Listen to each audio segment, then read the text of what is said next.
Today I drew a simple graph and it represents the population, the time, and right now in 2024 we are here and we have approximately 8 billion people in the world, but as you can see the curve is extrapolated and they say that it will rise to approximately 11 billion to around 2050.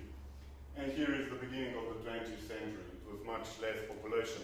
And right now many countries are facing challenges because we were used that everything was growing and growing and now it's stagnating.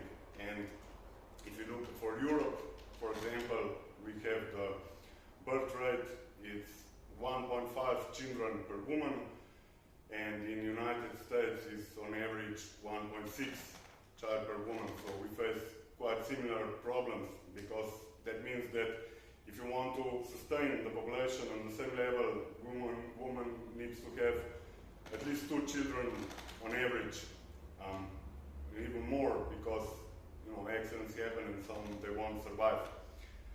So many countries are facing this challenge and it's a complex work.